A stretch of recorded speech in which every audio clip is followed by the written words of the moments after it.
The worst part wasn't discovering they'd sold my car. It was hearing my mother-in-law's smug voice in the background, declaring that a wife should be home anyway. That's when something inside me snapped.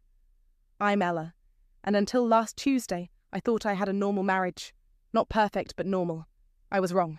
I'd spent months preparing for the marketing conference in New York, knowing it could lead to a promotion. My husband Caesar had seemed supportive, even helping me pack the night before. "You've got this, babe," he'd said, kissing me goodbye at 4 a.m. as I left for my flight. The conference was going brilliantly. I just finished my presentation on digital marketing trends when my phone buzzed with 3 missed calls from Penny, my next-door neighbour. Then came the voicemail that changed everything. "Hey Ella, sorry to bother you, but there's a tow truck in your driveway. They're hooking up your Mazda. I thought maybe you knew about it, but wanted to check." My stomach dropped. I rushed out of the conference room, nearly knocking over a chair in my hurry to call Caesar.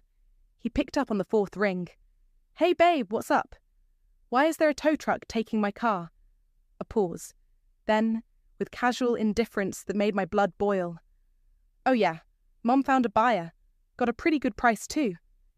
"You... what?" My voice came out as a whisper. "That's my car. I paid for it. It's in my name." "Well, you're my wife, so technically nothing. You can't sell something you don't own." That's when I heard her voice in the background. Olive, my mother-in-law, speaking loud enough to ensure I'd hear. "Tell her she doesn't need it. A wife should be home anyway." "Babe," Cesar continued, his tone patronizing, "Mum thinks it's better this way. Plus, I really needed a new gaming setup and—" "You sold my car for gaming equipment?" The words came out eerily calm. "Not just that. Look, we can talk when you get back. Mum's making dinner and—" I hung up. My hands were shaking, but my mind was crystal clear. 5 years of marriage, and I'd been blind to so many red flags. The way he always consulted his mother before making decisions. How she'd slowly tried to isolate me from my friends. The comments about proper wives and family traditions. My phone buzzed again. Penny calling back. "Ella? They just left with your car. I took photos and got the tow company's name. Something felt off." "Thank you, Penny." My voice was steady now. "Could you send me those photos?" "Already did. Email and text. The guy who bought it was here too. Some teenager with his dad. They seemed pretty pleased with themselves." I opened my email. There it was. My silver Mazda being towed away. My car. The one I'd bought myself after 3 years of saving. The one that was still legally in my name. Another call came in. Caesar again. I declined it. "Penny, one more thing. Did you happen to get any video?" "Actually, yes. My doorbell camera caught the whole thing. Want me to send that too?" "Please. And Penny, keep the footage. I might need it." I ended the call and opened my laptop. First stop, police department website, then my bank's fraud department. Finally, a text to my sister Zoe. "Remember my friend Faith who became a PI? I need her number, now." My phone kept buzzing with texts from Cesar. "Don't be mad. Mum says you're overreacting. Call me back. The gaming setup is amazing, BTW."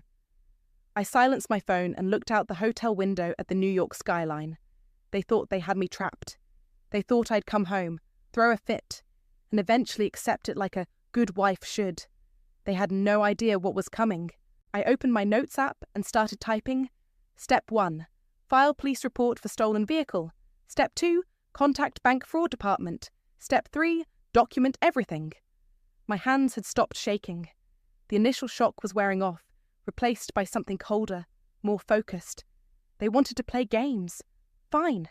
But they were about to learn that I wasn't the helpless little wife they thought I was. I whispered to myself, "They think I'm trapped. I'll show them how wrong they are." My phone buzzed one final time. A text from Zoe with Faith's number. Perfect. Time to get to work. The hotel Wi-Fi was painfully slow, but I didn't care. I spent the next hour pulling up every document I had. The car title, insurance papers, bank statements. Thank God I'd kept digital copies of everything. Faith picked up on the first ring. "Ella, it's been forever. I need your help." I explained the situation. "They did what?" Faith's voice went from friendly to professional in an instant. "Send me everything you have. And Ella, don't delete any texts or emails from them. Evidence is crucial. While Faith got to work, I called the police department. After 2 transfers, I reached Detective Moises.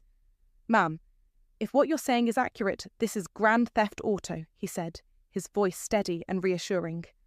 "Your husband cannot legally sell a vehicle that's solely in your name. I have all the documentation." "Email it over.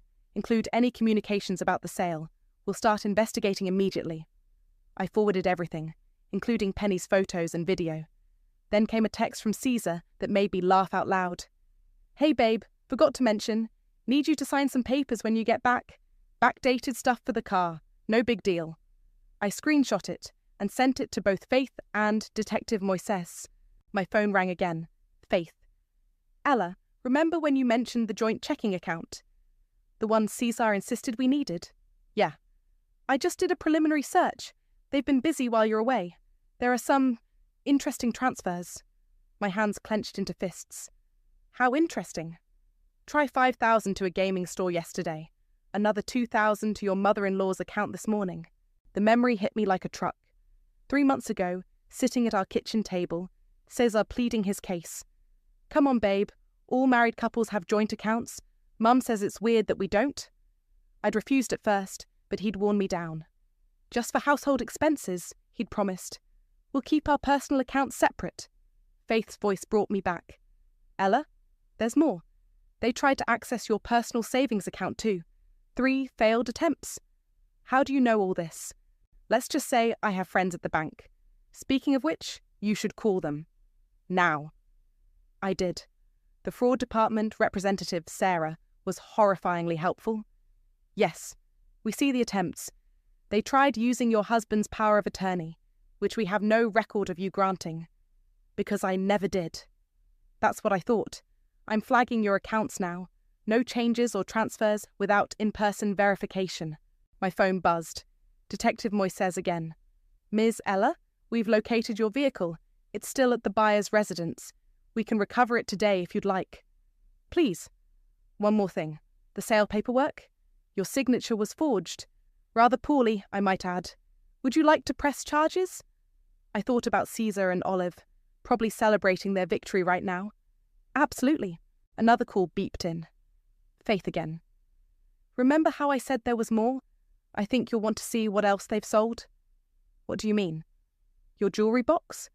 The one with your grandmother's pieces? Check your security cameras from last week." I pulled up the app on my phone. There it was. Olive letting herself in with the spare key, heading straight upstairs. Coming down with my jewellery box. "She said she was keeping it safe in her vault," I whispered. "That it wasn't secure in my dresser." "Well, 3 pieces matching your grandmother's description were sold to a pawn shop 2 days ago. Want me to get the footage?" I closed my eyes, remembering my grandmother's words when she gave me those pieces. "For your future, dear. For when you need strength." "Get everything, Faith. Every receipt, every video, every transaction. Already on it." "Oh, and Ella? Your mother-in-law's hosting Sunday dinner this weekend. All the family will be there. Might be a good time for, say, the police to deliver some paperwork." For the first time since this started, I smiled. "They're having meatloaf and lies this Sunday. I'll bring justice for dessert." "That's my girl. I'll keep digging." I hung up and looked at my reflection in the hotel window. The woman staring back wasn't a victim. She was a hunter. My phone buzzed one last time. Olive calling. I let it ring. Let them think I was crying in my hotel room, devastated and powerless. Let them enjoy their little victory. Sunday was only 4 days away. Faith met me at the airport Wednesday night, her dark hair pulled back in a no-nonsense bun, tablet in hand. "Ready to see what they've been up to while you've been gone?" I nodded, gripping my carry-on. "Take me home." "Actually," Faith said, leading me to her car. "We're going to my office first. You need to see this with a clear head." Her office was a converted industrial space, all exposed brick and security cameras. On her desk, 3 monitors displayed different angles of my house's security footage. "Watch this," Faith said, hitting play. The footage showed Olive entering my house multiple times over the past week. Each visit, she left with something different. My jewellery box, photo albums, even my mother's vintage tea set. All safely stored in her vault, I'm sure, I said, my voice dripping with sarcasm. Faith pulled up another window. Here's where it gets interesting. These are pawnshop receipts from the last 3 days. My grandmother's emerald necklace, my mother's pearl earrings, all sold for a fraction of their worth. But here's the real kicker, Faith continued, switching to a document scan. Look at the car sale paperwork. See that signature? I leaned in. There was my supposed signature, but something was off. That's not even close to how I write my name. Exactly. They used an online signature generator. Amateur hour. Faith pulled up more documents. They also tried to transfer your personal savings using a fake power of attorney document. The bank caught it, but still. My phone buzzed. Cesar calling again. I'd been ignoring him since New York, letting him stew. This time I answered. Babe, finally, look, I know you're upset. Where's my grandmother's necklace, Cesar? Silence. Then, Mum said it was safer in her vault or at Happy Pete's pawn shop on 5th Street? More silence. The police have the pawn shop footage, by the way. Clear view of your mother selling my inherited jewellery. That's theft, Caesar. Felony theft. You're being dramatic, he sputtered. Mum was just trying to... Help? Like how you helped by selling my car? That gaming setup is an investment. I could become a professional streamer. Faith, who had been recording the call, rolled her eyes. Sunday dinner is still on, right? I asked, my voice honey-sweet. Yeah. Mum's making her famous meatloaf. You should come, we can talk this out. Oh, I'll be there, in spirit. I hung up. Faith was already typing. Police are set for Sunday. They'll arrive at 6:30, right in the middle of dinner. My sister Zoe burst through the office door, carrying takeout bags. Got your text. Brought reinforcements, Thai food and wine. As we ate, Faith pulled up more footage. Your neighbour Penny's been amazing, by the way. Her security cameras caught everything, including this gem. The video showed Caesar and Olive in my driveway, arguing with the tow truck driver. No, my wife's fine with it, Caesar was saying. She's just out of town. Can't reach her right now. And you're sure you have authorization to sell this vehicle? The driver asked. Olive stepped in, all maternal authority. Of course. A wife's property belongs to the family. Now let's get this done before it gets dark. Zoe nearly choked on her pad thai. Oh my God, they're not even good at being criminals.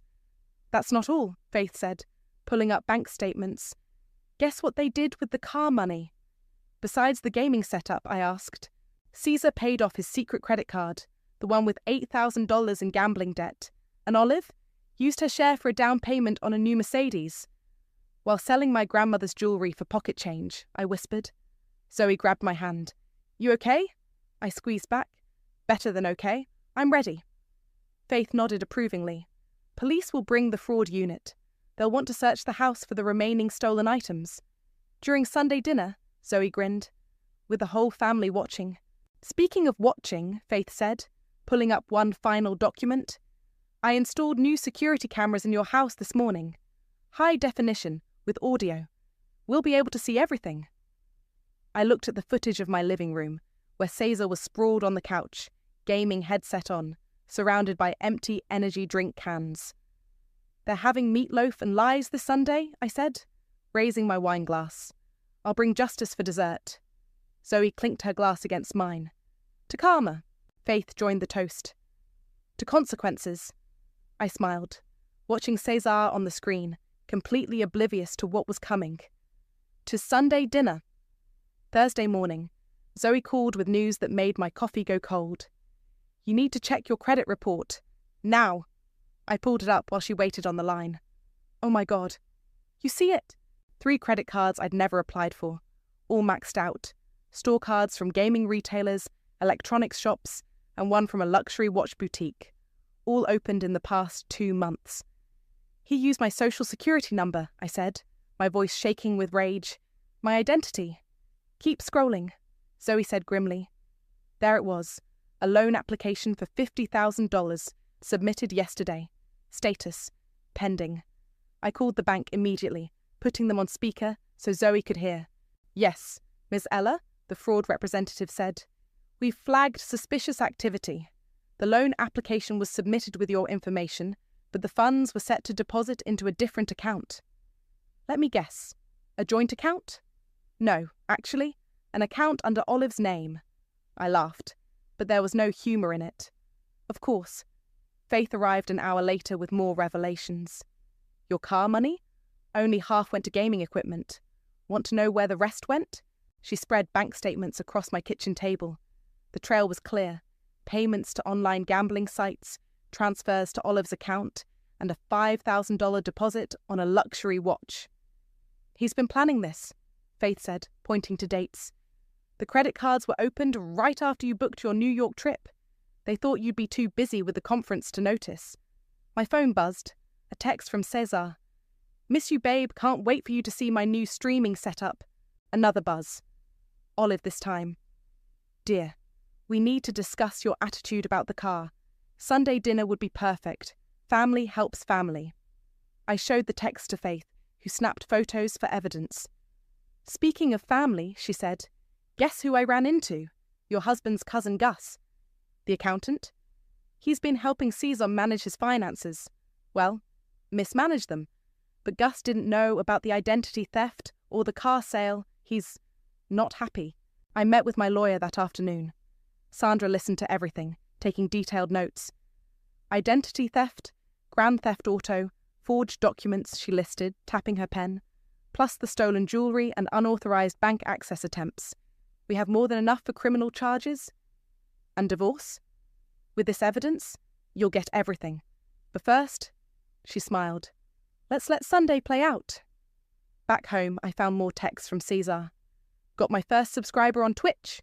Mum says you're being childish about the car. BTW. Where's the password to your savings account? I showed Faith, who was setting up additional cameras in my house. Look at this, she said, pointing to her tablet.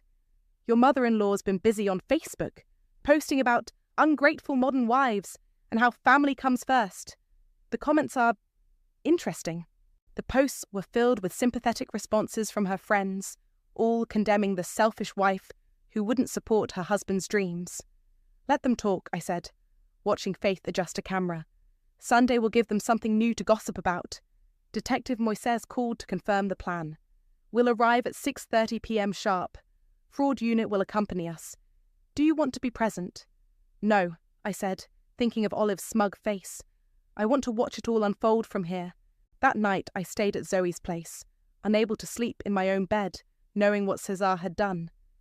We watched the security feed on her laptop. Cesar was on his new gaming chair, headset on, yelling at his screen. No, you noob! That's not how you... Mum, yeah, come in. Olive entered, carrying Tupperware. Just bringing dinner since your wife's too busy to cook. Did you get those papers signed? Not yet. She's being difficult. Well, Sunday will fix that. Once the family talks sense into her. Olive patted his shoulder. Your father was the same way with me at first, but I showed him how a proper family works. I closed the laptop, feeling sick. You okay? Zoe asked. I will be. After Sunday. My phone lit up. Detective Moises. Fraud unit confirmed. Warrant secured. Sunday is go. I texted back. Perfect. Zoe hugged me. You know what they say about revenge being best served cold? Yeah? Well, it goes great with meatloaf. I smiled, thinking of the cameras recording every moment, the police preparing their warrants, and the family gathering that would turn their perfect Sunday dinner into a feast of consequences. Let the snake relax in warm sunlight, I whispered, before I cut off the head. Sunday, 6:15 p.m. Faith, Zoe and I sat huddled around multiple screens in Faith's office, watching the security feeds from Olive's house. The dinner party was in full swing. More meatloaf, Cesar? Olive's voice came through crystal clear on our newly installed cameras. Thanks, Mum. Best meatloaf ever. Cesar lounged in his chair, wearing his new luxury watch, bought with my stolen identity. The dining room was packed. Olive had invited the whole family, probably hoping to stage an intervention about my attitude. Gus sat quietly in the corner, picking at his food. He'd been avoiding eye contact with everyone since learning the truth about the car sale. Shame Ella couldn't make it, Olive announced loudly. But sometimes we need to show tough love to those who don't understand family values. Several relatives nodded in agreement. Speaking of Ella, Caesar's aunt piped up. Where's that beautiful emerald necklace she always wore? The family heirloom? Olive coughed. Oh, she decided to sell it. You know how young people are these days, no appreciation for tradition. Zoe gripped my hand hard. 6:25, she whispered. 5 more minutes. On screen, Cesar was bragging about his streaming channel. Already got 15 subscribers. Mum's right. Selling that car was the best decision ever. Ella will thank me later. Did she sign those papers yet? Someone asked. Not yet, but... The doorbell rang. 6:30 p.m. exactly. I'll get it, Olive said, smoothing her dress as she walked to the door. The camera caught her face perfectly as she opened it to find Detective Moises and 4 other officers. Good evening, Ma'am. I'm Detective Moises. We have a warrant to search these premises and discuss some serious allegations. Olive's face went from welcoming to panic in seconds. There must be some mistake. No mistake, Ma'am. We're investigating multiple counts of grand theft auto, identity theft, and fraud. Please step aside. The dining room erupted in confused chatter as officers entered. Cesar jumped up, his new watch glinting under the chandelier lights. What's going on? Mum? Detective Moises held up a document. Mr. Cesar, we have a warrant to seize several items purchased with fraudulent credit cards and stolen funds, including that watch you're wearing. But that's my property. Actually, another officer said, it was purchased with Ms. Ella's stolen identity, as was most of your gaming equipment.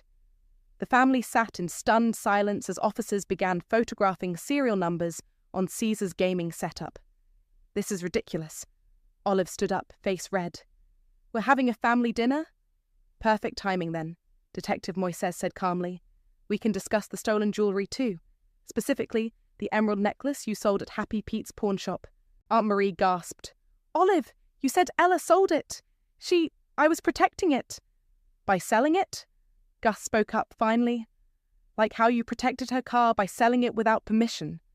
The officers continued their work methodically, documenting everything. Cesar kept looking between his mother and the police, like a child caught in a lie. Mum, what do they mean about credit cards? Don't say anything, Olive hissed. They're just trying to intimidate us. Family protects family. Family doesn't steal from family, Gus countered. I saw the fraud alerts, Olive. The forged documents. This is serious. On our screens, we watched as officers began disconnecting Caesar's gaming equipment. He lunged forward. You can't take that. I'm a streamer now. I have followers. Sir, Detective Moises said firmly, please step back or we'll add resisting to the charges. Olive tried one last time. This is all a misunderstanding. Ella's just being dramatic. Mrs. Olive, Detective Moises cut in. We have video evidence of you selling stolen property, bank records of fraudulent transactions, and documented identity theft. Would you like to make a statement now, or wait for your lawyer? The colour drained from her face. In Faith's office, Zoe squeezed my hand. Look at their faces. They never thought they'd face consequences. We watched as officers boxed up the gaming equipment, took statements from shocked family members, and handed Cesar and Olive preliminary court summons. One more thing, Detective Moises announced to the silent room. Ms. Ella wants you to know that she hopes the meatloaf was worth it. Caesar's head snapped up. She planned this? No, Detective Moises replied. You planned this when you decided to steal from your wife. She just made sure you faced the consequences. As the police finished their work, Aunt Marie's voice cut through the chaos. Well, I guess this Sunday dinner will be one for the family history books. I couldn't help but smile. Oh, it's not over yet. Wait until they check their phones tomorrow. Faith raised an eyebrow. What happens tomorrow? The security footage goes public. Let's see how Olive's Facebook friends react to that. By Monday morning, Penny's TikTok of the police raid had over 200,000 views. Rich mother-in-law sells DIL's car for son's gaming setup. Instant karma. The comments were ruthless. Did they really think they'd get away with this? Mother-in-law from hell! Queen behaviour serving that karma, Faith called at 8 a.m. Have you seen Twitter? I was already looking at it. And Sunday dinner karma was trending locally. Someone had compiled all the security footage: Olive stealing my jewelry, Caesar bragging about his gaming setup, the police arrival, into a viral thread. My phone rang again. Caesar, you vindictive but... Good morning to you too, I cut him off. How's the streaming career going? They took everything. Do you know how much that setup cost? Actually, I do. It cost exactly 1 silver Mazda, 3 pieces of my grandmother's jewellery, and whatever dignity you had left. Mum's devastated. Her friends are all talking about it. Funny how consequences work, isn't it? A text from Zoe popped up. OMG, turn on local news now. I switched on the TV. There it was. Footage from Sunday dinner, with the headline, Local Family's Sunday Dinner, Interrupted by Fraud Investigation. You recorded everything. Cesar was still yelling. The family dinner. Our private conversations. Private? Like when you and your mother planned to steal my car, or when you committed identity theft. That's different. I'm your husband. Not for long. The doorbell rang. Faith stood there with coffee and a tablet. You're going to want to see this. She pulled up Olive's Facebook page. Her family values post from last week was flooded with new comments. Is stealing jewellery a family value? My son needs a gaming PC. Can I sell your car? Guess Sunday dinner's served cold now. My phone buzzed with a text from Detective Moises. Olive's requesting a meeting. Says she wants to explain her side. Tell her to explain it to her lawyer, I texted back. Faith was scrolling through more reactions. Look at this. 3 other women have come forward with similar stories about Olive. Apparently, this isn't her first time protecting family assets. Another call. Gus this time. Ella? I'm so sorry. I had no idea about the identity theft. I just saw the credit card statements today. What did you find? They've been planning this for months. Olive has a whole folder of forged documents. Not just yours. Other family members too. My lawyer called next. The DA's office is very interested in this case, especially with the new victims coming forward. They're offering a plea deal. What kind? Restitution, probation, and mandatory financial counselling. Plus, Olive would be banned from handling any family member's finances. Faith looked up from her tablet. Speaking of finances, the pawn shop owner saw the news. He wants to return your grandmother's jewellery. Says he had no idea it was stolen. My phone kept buzzing with notifications. The story was everywhere now, spreading through local Facebook groups and neighbourhood apps. Penny called. Ella, you might want to check your front door. I opened it to find a small package. Inside was my mother's tea set, the one Olive had stored for safekeeping. A note was attached. Found this at Mum's house. I'm sorry. Gus. Another text from Caesar. This is humiliating. My streaming followers are all unfollowing me. All 15 of them, I replied. Faith showed me more comments pouring in. Justice served at Sunday dinner. Mother-in-law thought she was untouchable. This is better than any reality TV show. The local news was still running the story, now with additional details about the identity theft and stolen jewellery.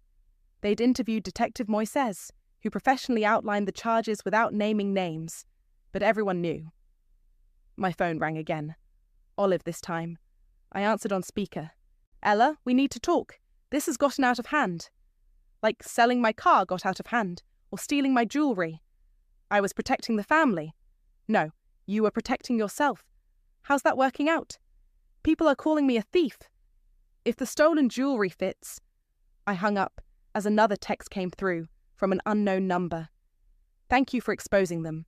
I'm Caesar's ex-girlfriend. They did something similar to me 2 years ago. Never thought they'd face consequences.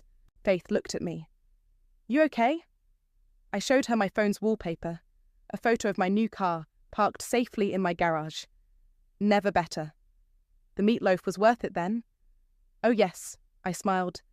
But the justice? That was priceless. Tuesday morning, Gus asked to meet at a coffee shop downtown. He arrived carrying a thick manila folder, looking nervous. There's something you need to know, he said, sliding into the booth. This isn't the first time Olive's done this. Not even close. He opened the folder, spreading out documents across the table. Bank statements, property records, old court filings. Remember Caesar's brother Marcus? His ex-wife Julia? The one who abandoned the family? I made air quotes. She didn't abandon anyone. Olive and Marcus did to her exactly what they tried to do to you. Sold her car, emptied her accounts, forged documents. But Julia didn't have the evidence you do. My coffee went cold as Gus laid out the pattern. 3 daughters-in-law before me, all systematically stripped of their assets, all pushed out of the family. Olive calls it testing loyalty, Gus explained. If you accept it, you're family. If you fight back, you're the enemy. Exactly. But here's where it gets worse. He pulled out more papers. Olive's been running this scheme with her church friends too. They target independent women, especially ones with assets. Faith arrived just then, right on cue. She'd been recording everything. Got it all, she said, checking her device. This matches what Julia told me yesterday. You found her? Gus asked. I'm a PI. I find people. Faith pulled out her tablet. Julia sent over her old records. Between her case and the others, we're looking at a pattern spanning 15 years. My phone buzzed. Detective Moises. DA wants to meet, bringing additional charges based on new evidence. The coffee shop door chimed. Caesar walked in, spotted us, and froze. Gus, what are you doing with her? The right thing, Gus said, not looking up. Finally, Caesar approached our table, trying to look intimidating, despite his wrinkled t-shirt and unwashed hair. So this is where the traitors meet? Traitors? I laughed. That's rich coming from someone who stole his wife's identity. I didn't steal anything. Mum said, I mocked. Do you ever think for yourself? You don't understand our family. No, I understand perfectly. I gestured to the documents. Just like Julia understood, and Sarah, and Maria, all the women your mother destroyed. His face went pale. How do you know those names? The same way the DA knows them now. He grabbed for the papers, but Faith was faster, sliding them into her bag. Don't, she warned. These are evidence now. Caesar's phone buzzed. His face went even whiter as he read the message. Mum's being charged with what? Organised fraud, Gus said quietly. Among other things. But she was protecting us. By stealing from our wives? By destroying their lives? Gus stood up. Wake up, Caesar. She's not protecting anyone but herself. My lawyer called just then. Ella? Judge signed the emergency order. Olive's assets are frozen. I put the phone on speaker, just as Caesar's phone buzzed again. Mum says her cards aren't working, he said, panic rising in his voice. What did you do? The law did it, my lawyer's voice came through clearly. The court doesn't look kindly on organised fraud rings. Caesar stumbled backward. This isn't happening. This can't be happening. Funny, I said. That's exactly what Julia said when you and your mother sold her car. He ran out of the coffee shop just as Detective Moises walked in. Perfect timing, Faith said. We were just discussing the pattern of fraud. The DA's very interested in that pattern, Moises said, sitting down. Especially the church connection. Seems Olive had quite the operation going. My phone lit up with a news alert. Local woman charged in multi-year fraud scheme. Multiple victims coming forward. They're calling it the Sunday dinner scam, Moises added. The DA loves that angle. Gus pushed forward one last document. A bank statement showing transfers from Olive's account to various offshore locations. This is where the real money went, he said. Not just cars and gaming setups. She's been building a nest egg with everything she stole. Had been, Moises corrected. Those accounts are frozen now too. I thought about Julia, about all the women before me who'd lost everything to Olive's family values. The court hearings tomorrow? I asked. Moises nodded. 10 a.m. All victims are invited to testify. Good, I said, gathering my things. Because I have a few things to say about Sunday dinner. Faith smiled. Save some room for dessert. I hear karma's extra sweet in a courtroom. The courtroom fell silent as the judge adjusted her glasses. Behind me sat Julia, Sarah, and Maria, all of Olive's previous victims. Caesar slouched in the back row, looking lost without his gaming headset. Mrs. Olive, the judge began, the evidence presented here shows a disturbing pattern of systematic fraud and exploitation. Olive, wearing her best church clothes, tried to interrupt. Your Honour, I was protecting my family by stealing from them. The judge's voice cracked like a whip. By destroying the lives of multiple women. By orchestrating an organized fraud ring through your church group. I watched Olive's carefully constructed mask crack. No more smug smiles about family values now. The court finds the defendant guilty on all counts, the judge continued. Fraud, theft, identity theft, and organizing a criminal enterprise. A small gasp from the gallery. Olive's church friends, watching their ringleader fall. Furthermore, the judge added, restitution will be paid to all victims from the seized offshore accounts. Mrs. Olive will serve 3 years under house arrest, followed by 7 years of probation. She is permanently banned from handling financial matters for any family member or church associate. Olive crumpled in her seat. Her lawyer whispered something, but she just shook her head.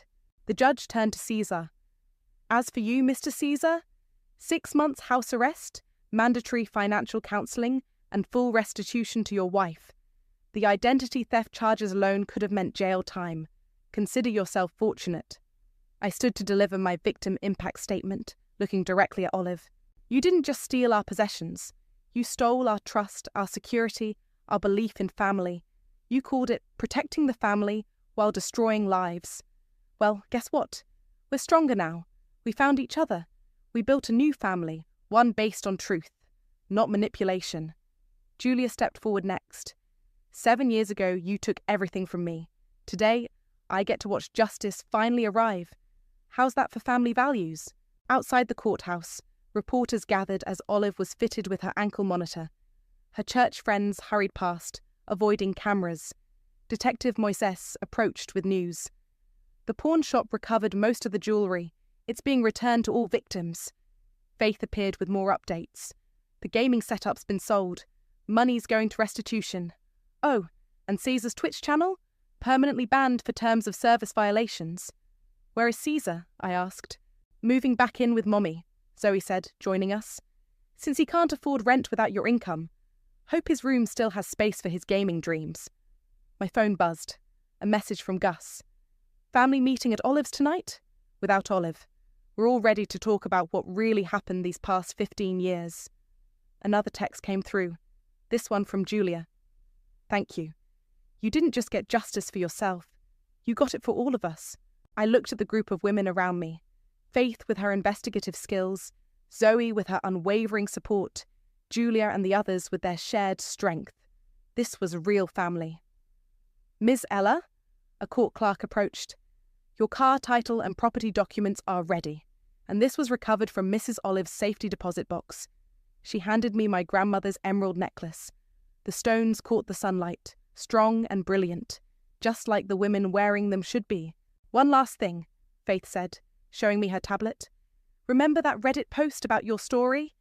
It's helping other women recognize similar patterns in their own families. You've started something bigger than Sunday dinner drama. I fastened my grandmother's necklace, feeling its familiar weight. Ready to go? Zoe asked. Almost. I turned to face the courthouse one last time. Olive stood with her lawyer, watching me. I smiled and waved, touching the emerald necklace deliberately. Her face twisted with rage, but there was nothing she could do. No more manipulation. No more stolen cars or jewellery. No more family values used as weapons. Now I'm ready, I said. We walked to my new car, bought with my own money, titled in my own name. The emeralds caught the light again, reminding me of my grandmother's words. For your future, dear. For when you need strength. I hadn't just found strength. I'd found justice, truth, and a real family built on respect, not control. Where to? Faith asked. First, the bank. I'm closing that joint account.